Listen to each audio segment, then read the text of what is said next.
In Napoleon Hill's timeless classic, Think and Grow Rich, he defines a mastermind group as the coordination of knowledge and effort between two or more people for the attainment of a definite purpose. In this podcast, that coordination is created between you, me, and our amazing guests.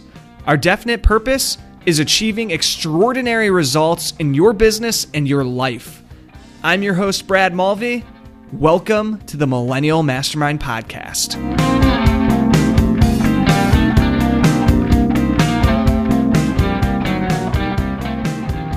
Awesome. Well, we could just kick it off, keeping this episode pretty conversational because we've already done the episode number 1 where we talked about a lot of your history, Neil, a lot of the things that you've done, but you've got a new project you're working on. And I guess before we get into it, I could give the listeners a little bit of background for anybody who didn't listen to us on episode 89. Neil Pasricha is our guest today. He is the author of 2 New York Times bestselling books, The Book of Awesome and The Happiness Equation. You also wrote a blog called 1,000 Awesome Things, which won Best Blog in the World 2 years in a row.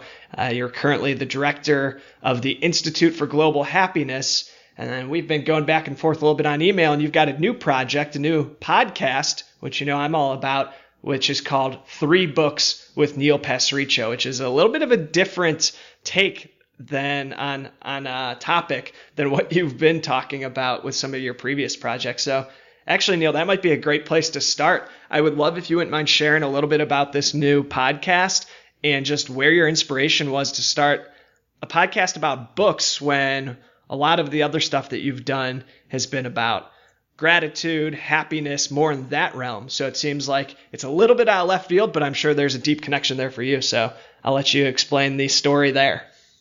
Yeah, sure, Brad. Well, thank you. You know what the thing is for me, as like a lot of people, I was a kid who had a ton of books on the bookshelf, right? Like I grew up reading Hardy Boys books and Encyclopedia Brown, and I had all these picture books, endless picture books. And at some point, I looked at my life a few years ago, and I was like, how come me, this guy who writes books and loves books, only reads like a few books a year if I'm lucky? And they're always, you know, when I'm in an airport bookstore or I'm like got something collecting dust on like my bedside table for like 6 months, and I'm like looking at myself and I'm like kind of embarrassed. Like I'm like, I don't really read that many books. And I talk to people, everyone's got this problem. Everyone's like, I wish I could read more. I want to read more. Like, be nice if I had the time, blah, blah, blah.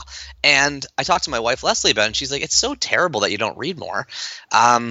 You know, because you're a writer. Like, right. How ironic is that you're writing books and meanwhile you don't even read them? Like, yeah, how can you even be a writer if you don't read? And I'm like, well, how do I do it? And so what happened was, on a plane 2 years ago, I ended up just in one sort of flurry writing an article, which I called 8 Ways to Read a Lot More Books This Year. And I looked at these little like systems in my life that I was sort of carefully and maybe sort of smartly in some ways changing in order to read more books. And so I wrote this article out, and it was just simple stuff. I was like, I moved the TV to the basement.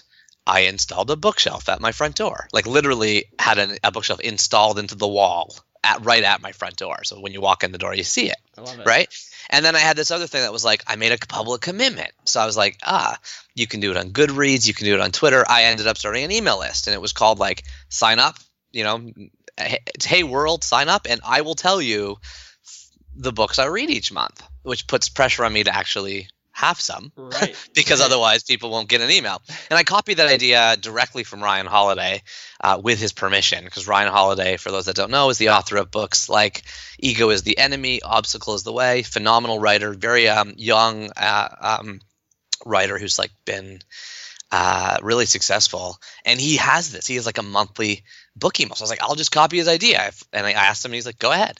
And then I was like, okay, what else can I do? And I was like, I want to quit more books. That was another thing. I was like, how come whenever I read a book, I have this completist mentality where I'm like, I think I'm a warrior that has to get to the end. Yeah. Right. You're probably like this too. And like but I should actually just chuck books away if I don't like the first 2 pages, and then just make space in my life for more of them. Right. And I go on and on. I end up writing this article. It's called 8 Ways to Read a Lot More Books This Year. I submitted on a lark to Harvard Business Review. I think they'd printed one article of mine before, maybe that, before this one. So they printed it on harvardbusinessreview.org, hbr.org.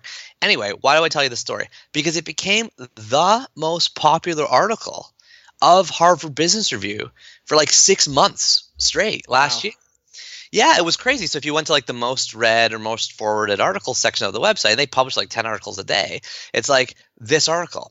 And the comments are like going crazy, and people are emailing me, and it's going wild on Twitter, and everyone's saying the same things.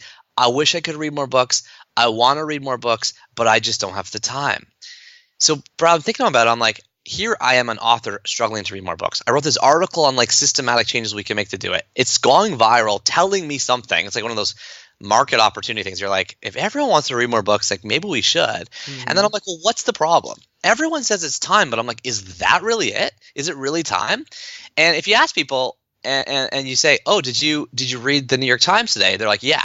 And if you're like, oh, did you check out this latest did you check out latest Brad's new podcast, or did you listen to Tim Ferriss's new podcast, or Serial? They're like, yeah. And I'm like, oh, did you do you have any magazines subscribed to your house, or do you have any email lists that you read every day? People like answer yes to all these things. The point is they're consuming, I think, way more words per like than they used to. Like the actual rate of consumption of content is way up. Mm-hmm. So it's not really a time thing. It's like, where are you spending your time? And then I'm like, okay, why can't people find books that they love? Because books, I think, are still the very best form of compressed knowledge in the universe. So I go deeper into this, and I'm like, how do you find books? And you know what everybody says to me? Word of mouth. Word of mouth. Some friend told me to read this. It was on the pile of bestseller lists. I was walking by the bookstore, and they had, Subtle Art of Not Giving a Fuck there, so I picked it up, right? and then I'm like, that's a problem, because 500,000 books come out a year, and that means more than 1,000 new books are published every single day, which means that in this era of long tail, flattening choices, you get to choose the exact niche and genre you want. You've got no hope of finding the book that actually will change your life, right? Inspire you to change your job, encourage you to be a better boyfriend, a better husband, be a better child, be a better teacher. Like those big giant things in your life that you want to get better at, which you can learn through fiction or nonfiction, you don't have a chance of finding it because the book industry is so cluttered. Mm-hmm. And then I thought about, here's my big takeaway. I'm like, okay, let's think about it this way. If you're alive for 30,000 days, which, by the way, is the average American lifespan right now, okay? So that's when I say that, people are like, what do you mean? I'm like, yeah, that's currently the average American lifespan. It's 30,000 days. Average global lifespan is 25,000, so you already got a 5,000-day bump just by being in the U.S., and I'm in Canada, so it's about the same in Canada. Now, if I said to you, how many books do you really want to read in your whole life? Most people would say, well, I say to myself, okay, let's say I can aggressively read one book every single month. If I do that, then I will read 1,000 books. I will try to read 1,000 formative books, because a month has 30 days. I'm like, I will read 1,000 books over my life. Okay. Now, if I told you, Brad, you had 1,000 books to read in your life, you better make sure you pick the right ones. I might give you a panic attack, because I already told you earlier that 1,000 new books come out every single day. Right. So now I'm like, okay, you get 1,000 books to read in your life if you're lucky. Like, that's still a book a month, which maybe is faster than most people. But you better pick the right ones, because you only have a limited number of days to be alive. So that's what prompted my podcast. My podcast is called 3 Books. And in this show, I'm trying to uncover and discuss the 1,000 most formative books in the world. No algorithm can do that for me. Amazon's not going to recommend that to me. I actually have to ask 333 of the world's most inspiring people which 3 books were most formative to them. And so you mentioned just before we started recording that you just listened to my podcast with Seth Godin. So like, I literally flew to Hastings on Hudson, sat in his studio with him for like 2 hours, and he talked through the 3 books that have shaped his life the most. Before he did that, I knew what the titles were going to be because he told them to me in advance. I read those books myself, and then I had this great conversation with him about him, and that formed 3 of my 1,000.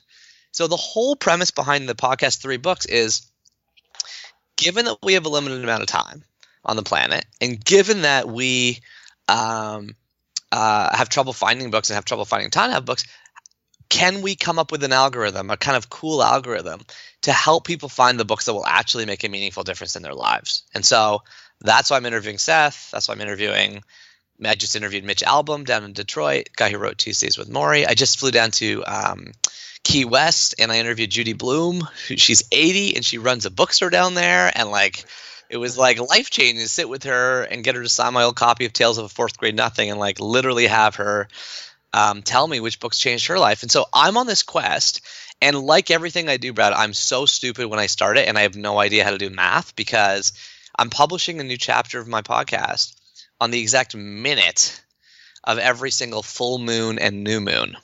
I'm doing it on the lunar calendar. Which, I love that. By the way, don't do that, because the iTunes ranking algorithm does not understand. They, for some reason, they're obsessed with the Gregorian calendar. So my podcast is broken into the top 100 and stuff a few times, but it's I can tell the algorithm's what the hell's up with this publishing schedule? Why are you publishing at 12:43 a.m. on a Tuesday? So I'm doing that for every single new moon and full moon until I hit 333 chapters, which takes me all the way to September 1st, 5:52 a.m. In the year 2031. All right. So you've got some episodes planned ahead. You got some time to get through this entire project. It's going to be a 14-year long project, and I'm currently 4 months into it. Well, so far so good, it seems. So you mentioned a few things there that I really want to unpack a little bit, because I've honestly never thought about the limitations around how many books that we could read in our life. Clearly, there is a limit. Anybody with a brain could assume that there's only so many, but I've never put an actual number around it. And 1,000, to be honest, for most people is probably generous. And 30,000, if you say 30,000 days, a good chunk of that for a lot of our listeners might already be behind us. So it really is important what books we choose. And when you talked about quitting books fast, that is something I'm definitely guilty of where I'll be halfway through a book, realize I don't even enjoy what I'm reading, or I'm not getting much out of it, but feel like I need to get through it. And I've started the process, got to finish it. So that I was just nodding my head as you're talking through that. But for you, besides hearing about the 3 most formative books from each of your guests, how do you choose a book?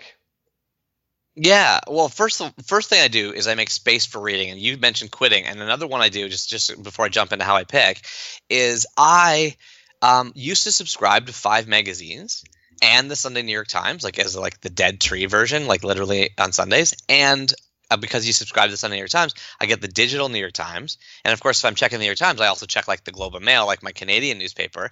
And you know what I did? I quit all of that. I canceled all my magazine subscriptions. I canceled my newspaper. I don't therefore have the New York Times online anymore. So I have hit the paywall, so can't read it. And I hit the paywall on the other side. So I literally have decided that all that energy that I'm putting towards news consumption is a total waste of time, because the news always has and always will be totally negative and depress me. So I'm choosing to not know what ISIS is in order to read more books, Mm-hmm. So that's one thing I do, is I make space for it. And then the second thing is what I do is honestly, so I 2 things are happening. One is I'm trying to keep up with the number of books for the show. So I interviewed Chris Anderson recently, the guy who runs TED, right? And so he gave me his 3 most formative books. Well, they're all 2,000 pages long. They're all giant, dense academic stuff, because he's one of the world's smartest men. So I'm okay, I got to read these books so I can prepare for this chat with Chris. At the same time, I'm trying to be nice to myself. Okay. How do you be nice to yourself? You give yourself easy, obtainable goals. I'm talking about, you're going to laugh at me, I'm talking about literally comic books, graphic novels, like Little House on the Big Woods, like a Laura Ingalls Wilder book, or like like a Judy Blume book. Give yourself these little interstitials, these little like 50, 100 page books. Like a classic one is Old Man and the Sea by Ernest Hemingway, or A Who Moved My Cheese. It's 95 pages. Give yourself these little tiny breaks. Be patient with yourself. Be nice to yourself. It still feels awesome when you finish it, and then you keep your pace and your momentum up. And for me, the big ones are actually slowing me down, so I need to read small books. And graphic novels are a great way for me to do it, because I'm like, I can pick up a fantastic graphic novel, like Adrian Tomine, Chris Ware, Guy Delisle. These are some of the authors I love. And because it's like essentially a comic book for adults, I can sit down and read it in like an hour or 2 hours. And I feel like I've gone somewhere else, and I've increased my read rate. Like it's important. It's just as important to keep moving as it is to it's like almost like how you're reading is almost more important than what you're reading sometimes. And this is the problem, because I sometimes will get stuck and have 4 books open on my bedside table, and I'll be like I'm in quicksand with all of them. That's when you need like an injection of a comic book. You need an injection of like a Judy Blume book, or you need an injection of like I literally just bought a pack of Choose Your Own Adventure books.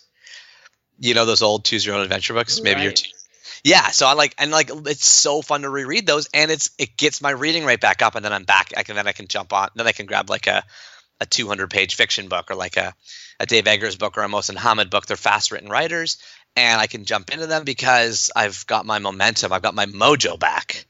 That makes a lot of sense, because I think about my own reading styles and the books on my bookshelf, and things like Think and Grow Rich, and some of these really classic and helpful personal development books that have given a lot to me in my life. And I have a personal development podcast. I really enjoy this stuff, but sometimes that stuff is just so dense, and you look at that and you're like, I can read that, or I could throw on Westworld for 30 minutes just because I need to turn my brain off. Whereas you get a good fiction or a good light book that you can fly through really quickly, that is like you said, you can just inject that in and reinvigorate your reading habits. So I have not heard that advice before, but I freaking love it, man. And it's also really gratifying to hear that the smartest people you know and love and follow in the personal development space probably do that too. Mm-hmm. So one of the guests I just interviewed for 3 books is Tim Urban, right? Who writes that blog, waitbutwhy.com. And it's a huge popular blog. He writes these giant, like literally 20, 30,000 word articles about like explaining like the Big Bang Theory and cryogenics and artificial intelligence. And he comes across as like one of these world's smartest men, right? Like he's like, who is this guy? How does he know so much about the world? But when I interviewed him for 3 books, you know what 2 of his books were? One was The Stinky Cheese Man. Like I don't know if you know it. It's like I don't know that one, no. It's like a kid's book that's like, it's about the gingerbread man, but it's like he smells like cheese, so nobody chases him. And it's like a kid's book that's written with like in a meta sort of breaking all the rules around kids' books, right? And then another one of his books is The Boy Who Reversed Himself, or The Boy Who Turned Himself Inside Out. And it's like a book written for like 10 to 12-year-olds that again helped him understand like that you could break a lot of the structure and formatting in science books to make writing accessible. And I'm like, it was a joy to read those 2 books. They are inspiring somebody who I think is amazing in like this personal development and kind of online blogging space. And they're really, really fast to read, right? So the books don't have to be long to be good. And so many times I get caught in this too. I go buy a Costco, or I go buy an Amazon, or in my case, Chapters bookstore in Canada, and I'm attracted to some dense 600-page cover, and I have to do what I call the first 5 pages test. This is critical. My grandparents-in-law laugh at me when I tell them this. I'm like, I will not buy a book in a bookstore anymore unless I force myself in the bookstore to actually read the first 5 pages. And if I don't understand a few words, if the writing's too hard for me, if the author's too dry or boring, if the pace is too slow, then screw it. It's never going to work. I have to quit it before I buy it. I love that. Just a quick litmus test to see if it makes it through that first threshold. Exactly. Because if you don't like the first 5 pages, you're never going to read the next 200. Right. So how do you go about reading? Do you have a schedule, or do you have a certain time that you read, or is it just that you like to block out time throughout the day? What does your reading habit look like? Okay, so my reading habit is like Fitbit. Okay, I got a Fitbit like a few years ago, and like many people, I got obsessed with it, and it was like I was literally like standing in place, walking while like watching football games. I was like, Yep. I got to get my 10,000 steps. And I was parking at the back of the grocery store, and I was like taking the stairs instead of the elevator, and it was like great. And then my Fitbit died, or I got bored of it, and I never replaced it. But those habits became part of who I was, and I realized that by fitting in a few steps here and a few steps there, I was able to kind of consciously add up to kind of a good day of exercise, even though if you looked at my schedule, it looked like I had no exercise in it, right? So this is the exact same principle I follow for my reading. Here's a few things I do. Number one is when you leave your house, you probably take your keys, your wallet, and your phone. Add to that list of three things your book. Okay, so always I have a backpack or I have a satchel or I have something. Always there's a book in there. And sometimes, usually there's two, because I don't know what mood I'm going to be in wherever I am. Right. So it's like keys, wallet, phone, book. Like just taking it with you so that you're not – because you're not going to mindlessly scroll through Reddit if you have a book that you're actually engrossed in, right? Mm-hmm. So it's like it feels – and you feel better afterwards. When you like scroll through 2 hours of shower thoughts, which I do sometimes, then it's like I feel gross by the end of it because I didn't actually get anything there. But if I actually read even just one chapter of a book, I feel like I grew as a person. Right. So it's way better. So that's one thing. The second thing is I'm really, really wary of distraction. So my cell phone has 0 social media apps on it. I've deleted them all. I can only get into social media if I like log in through a real like website. Okay. And I use Buffer with my assistant to like not have to post regularly. I can post them like a week in advance. Mm-hmm. So no distractions on my phone. And similarly, if I'm in a plane, I've never once to this day ever bought the Wi-Fi on a plane, right? Because I'm like, I have a book on the plane. And if you have no Wi-Fi and you're in a chair for 5 hours, you're going to read the damn book. You're going to read it. And then at the end, when you get off the flight, you will feel amazing. You will feel so good because you're like, wow, I just got like 20, if you're in self-development, you're like, I just got 20 years of some academic's entire worldview compressed into like 5 hours of conversation with that person. And it was amazing. And that's how I felt when I just read like Enlightenment Now by Steve Pinker. It was like, wow, I just got like a punch to the face. It felt amazing. And you can do this with Stephen King or John Grisham. It doesn't have to be fancy. It's more just that you go somewhere.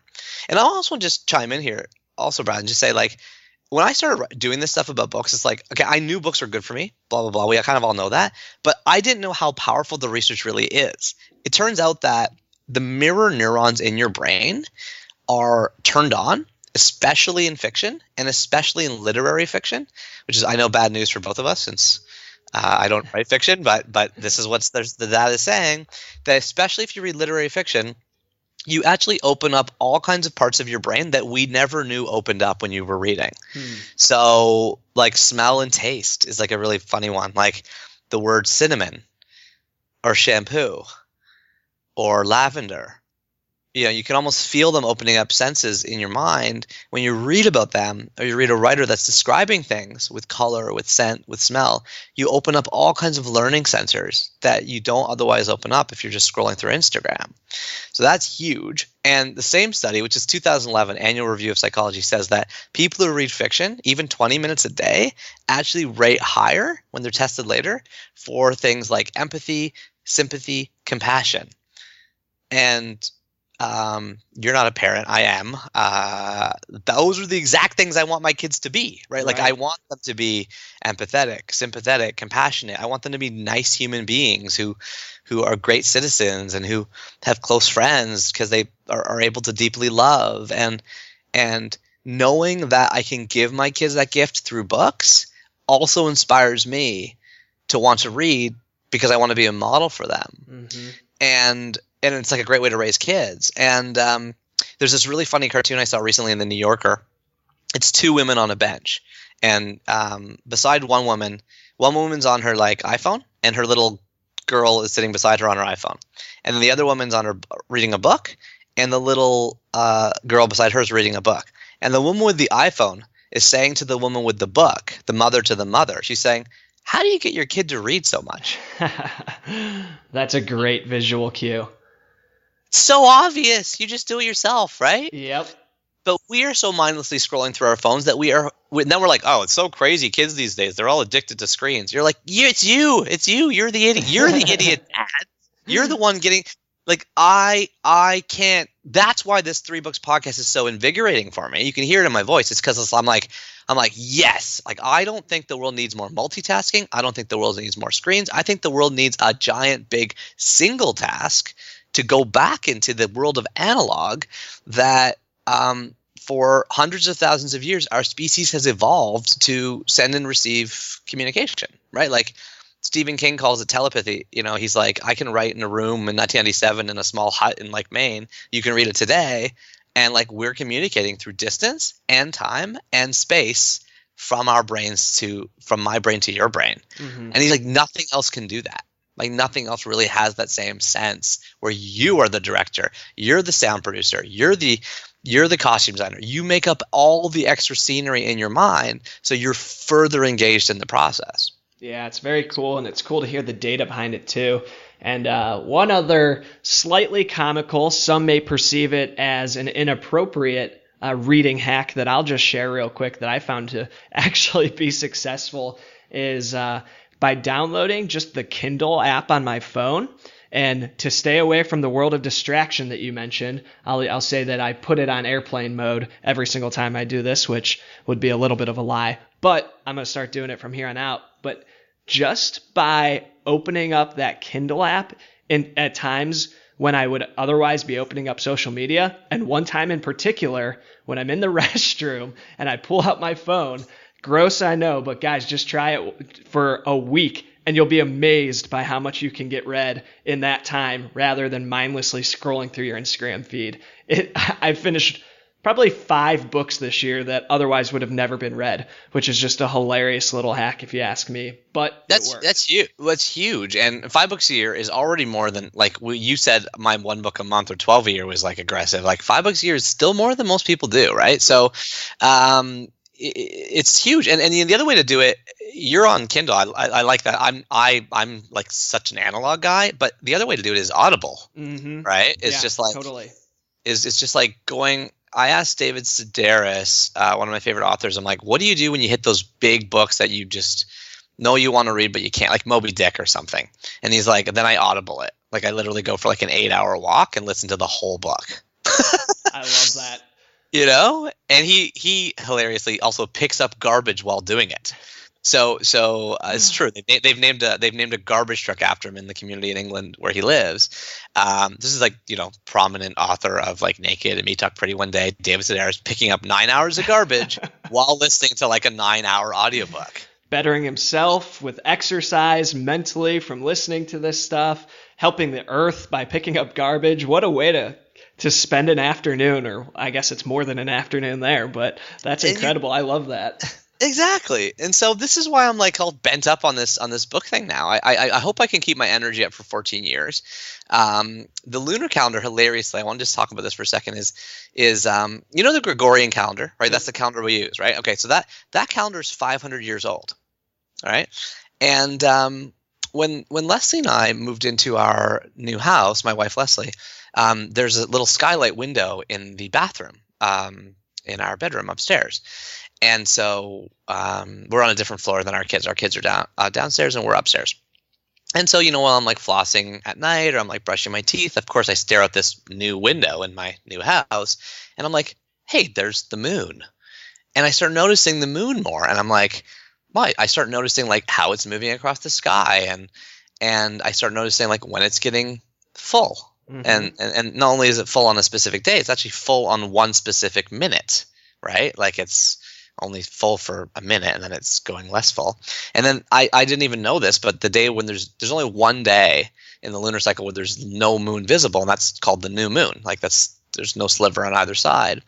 And so I started looking this up and I'm like, you know what? I remember when I was a kid that calendars, like the ones we'd have in your kitchen, they had like little pictures of the lunar calendar right on there. Like, did you remember this? It's like, yeah, I remember seeing it. I don't know if it was in a calendar or in like a science book or what, but I definitely recall seeing those images.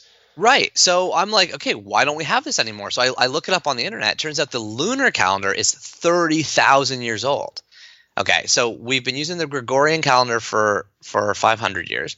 The lunar calendar is actually 60 times longer. Like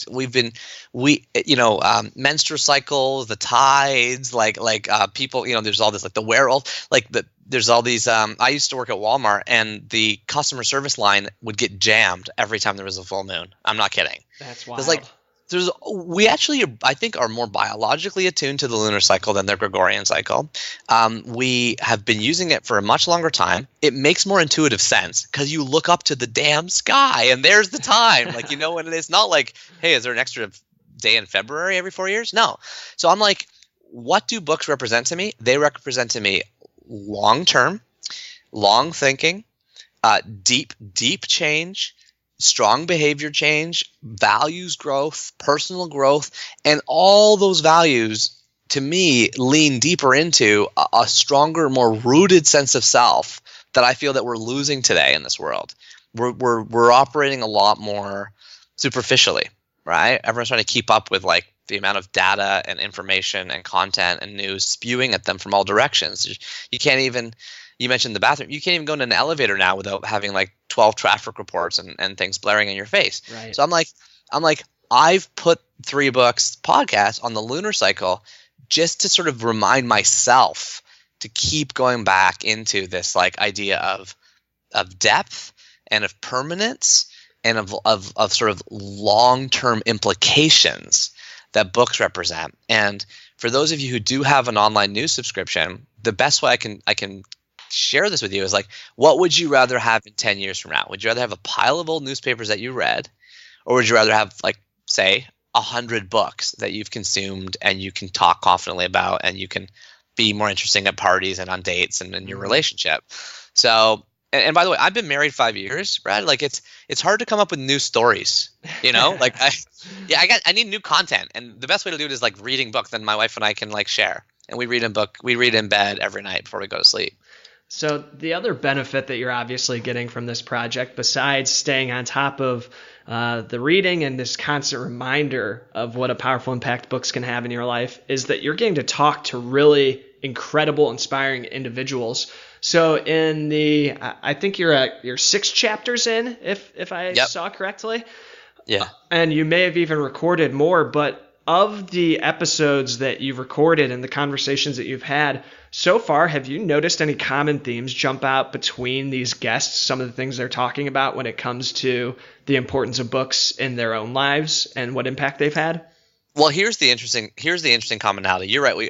I've released 6 so far, and by the way, the lunar schedule is great, but it also is like I've totally overbooked. Like I basically have enough chapters now recorded to last me well into next year, because I'll go on a sprint and record 3 in 1 week, and I'll be like, oh man, that was like 2 months worth of content.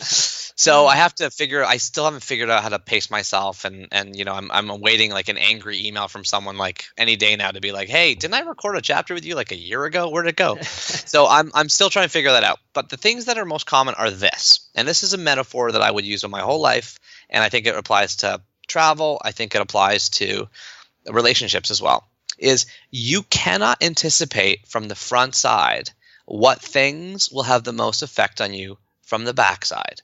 Meaning, you can spend $10,000 planning a dream honeymoon to a 5-star resort on the other side of the planet, and a trip to a pond outside your neighbor's backyard may stick with you more in your memory 30 years later. And you don't know, from a vacation perspective, from a relationship perspective, like you might bump into a stranger on a bus who gives you a book or shares a snippet of wisdom that sticks with you longer than a friend you've had in your life for 10 years. And that's the commonality. Like one of Seth Godin's books, I know you mentioned you listened to this one, is like the Book of Est. I mean, the Book of Est from like the 70s, about like this like 2-day sort of like cult-like like almost like not brainwashing, but like this really like interesting way to like change your mentality in hotel rooms. He read like a book that summarized how that worked, and it totally caught him when he was visiting his sister at like Duke in North Carolina, and he was just browsing like a used book stand on campus because she like went for dinner with her friends. Like, and here he is today. I don't know how old he is. I'm going to guess he's in his 50s, say. And it's like he can look back 30 years in the past and say, that book that I stumbled upon on that campus on that day by happenstance fundamentally changed how I viewed myself. I realized that it was up to me. I could be in charge of my own decisions. The stories I'm telling myself were more important than the reality that I perceive. I went from there, and he, like, as you know, it's like written 18 best-selling books, and has been like maybe one of the biggest bloggers in the whole world, and has, does incredible speeches and TED Talks. Like, he points to that book that he bumped into at a garage sale on a university campus as fundamentally altering the direction of his life. And so that's the commonality, the surprise factor, the random factor, the stinky cheese man for Tim Urban. Like, where did this book come from? And that's the fun thing for me is like, I'm like, I want to read all those books that changed other people's lives who I like. And it's a project. It's I'm sure I'll hit books I don't like as well, and some books that will affect others they won't move me in the slightest, but that's why we are exploring together. We're trying our best to find them. I love that. Yeah. And I hope that this episode can just inspire people to pick up an extra book this year or a few more and just start reading again and getting back into a habit of it. But I know for a fact that for anybody who listens to your podcast, they will certainly be inspired, even more so than we could do here in 35 minutes. But what the deep conversations that you're having with these massively intellectual people is so cool. And I know that just coming off that one with Seth, I'm definitely going to be reading your others, but had some great inspiration to go start reading more in my own life. So I hope that people will go check out your podcast as well, and it'll be a time well spent, because the lasting impact it could have and the appreciation that people can pick up for books again, I think is very important in it. And it's awesome work that you're doing, Neil. So where can people find the podcast, find out more about 3 books, and learn more what you're doing? Yeah, sure. Thanks, Brad. Well, I appreciate you. And you are also far more gifted than I am at being comfortable with your own voice, being confident to put yourself out there like this. Like I'm like telling people to go listen to my podcast, and I'm also at the same time in my head saying to myself, like, but hopefully you don't mind that my screechy, irritating voice and annoying questions are in there too, because I'm still trying to figure out how to interview better and how to uncover these things better. So I'm listening to people like you and like trying to figure out that side of it, because that's the new part for me. Well, as an author, I get to hide behind a laptop. Well, don't go listen to my first 20 episodes then, because actually I should probably my first 70 episodes. Cause, come on. Yeah, it's definitely been a learning curve for me, and there's still a lot to learn. But yeah, it gets more comfortable. I promise you that. Cool. Well, for me, it's like literally going into wherever you're listening to this podcast, whether that's the podcast app in Apple or Google Play or Stitcher, wherever. It's just like typing in 3 books. 3 Books with Neil Pasricha is the name of the show. And the website, I bought this website called 3books.co. And I don't know if I told you this, Brett. I don't know if I told you this, but I've also bought a phone number. And my phone number is 1-833-READ-A-LOT. Like 1-833-READ-A-LOT. And at the end of every single chapter, I play one of the voicemails I get from this phone number. And just for your listeners, because I don't normally tell people about this, but if you call my number, I also include a password for how you can join my super secret analog-only 3 Books fan club, where it invites you to send, like, it's a special password. You have to type it into some place on the internet, and it shows you a special address. You mail in like a $20, like it's totally random, and then we start sending you these like kind of quarterly little surprises in the mail. So I'm doing a bunch of weird things, basically, is my point. That is so cool, and I love that. And it was on my list, and we didn't even get to it, to talk about that and the phone number. You don't have any ads. Like, you're doing this very different than a lot of podcasters, who are just trying to make things as easy as possible, turnkey, press this, click this one click, and you're on the list. But you're having people actually mail something in or call a phone number to get a password. And it's just got this cool, exploration feel to it. I love what you're doing, and I know that it's just going to create some raving fans and a really cool community around the show as time goes on, because I don't think there's anything else like it. So kudos to you. It's a really neat project that you're working on here. Thank you so much, Brad, and kudos to you. This is our second conversation, I hope, of many, and I hope we can keep the conversation going, because there's a lot. I'm learning a ton from you, and I appreciate you having me on the show. Yeah, you're learning to read while you're on the toilet. What a good takeaway. It's a good. It's a good one. But Neil, seriously, thanks for stopping by again today. As always, every time you stop by, we walk away with a lot of good stuff. So there will definitely be conversations in the future, I have no doubt. Thanks, Brad. Take care.